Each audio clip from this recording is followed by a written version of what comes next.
Selamat pagi anak-anak. Kemarin kita sudah belajar tentang tema 1, subtema 1, pembelajaran 1. Dan hari ini kita akan belajar tentang tema 1, subtema 1, pembelajaran 2. Kemarin kita sudah belajar tentang ciri-ciri makhluk hidup. Coba siapa yang masih ingat ciri-ciri makhluk hidup itu apa saja? Ya, bergerak. Setiap makhluk hidup pasti bergerak. Manusia bergerak dengan cara berjalan. Hewan bergerak dengan cara berbeda-beda. Contohnya, cicak dengan cara merayap. Ikan berenang, sapi berjalan, katak melompat, burung terbang, dan lain sebagainya.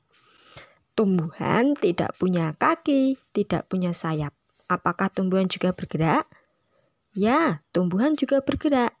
Tumbuhan bergerak dengan cara mengikuti arah matahari.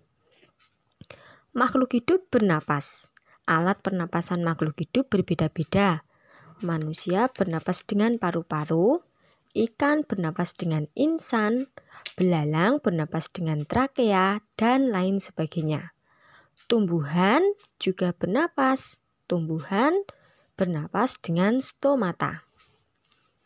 Waktu kalian kelas 1 dan sekarang kalian kelas 3. Apakah ada perbedaan? Ya, pasti tubuh kalian mengalami perbedaan. Tubuh kalian bertambah tinggi dan bertambah berat badannya. Itu berarti kalian mengalami pertumbuhan. Ciri yang selanjutnya adalah berkembang biak atau menghasilkan keturunan. Manusia berkembang biak dengan cara melahirkan. Hewan berkembang biak dengan cara bertelur dan melahirkan. Contoh hewan yang berkembang biak dengan bertelur adalah ayam, burung. Sedangkan yang berkembang biak dengan cara melahirkan adalah kuda, sapi, kambing. Tumbuhan juga berkembang biak. Ada yang berkembang biak dengan cara tunas, contohnya pohon pisang, pohon bambu. Dengan biji, contohnya kacang, padi, dan lain sebagainya. Ciri selanjutnya adalah memerlukan makan dan minum. Semua makhluk hidup memerlukan makan dan minum. Jika tidak makan dan tidak minum, maka makhluk hidup akan lemas dan kemudian akan mati. Ciri yang terakhir adalah peka terhadap rangsangan. Contohnya, coba kalian pergi keluar rumah saat pukul 12 siang dan lihatlah ke atas ke arah matahari. Apa yang kalian lakukan? Ya, pasti kalian langsung menutup mata kalian.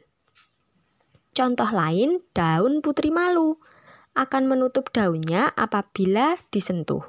Kemudian, hewan kaki 1000 jika disentuh juga akan menggulungkan badannya. Semua makhluk hidup yang ada di dunia ini adalah ciptaan Tuhan.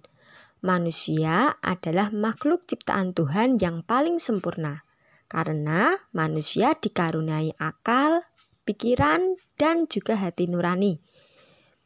Maka sebagai makhluk Tuhan kita harus selalu bersyukur terhadap apa yang kita miliki.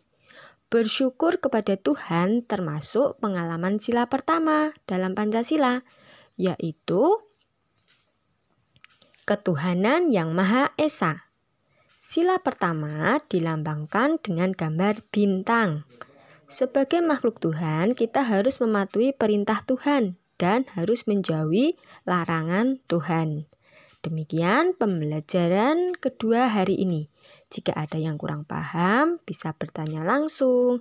Selamat belajar anak-anak.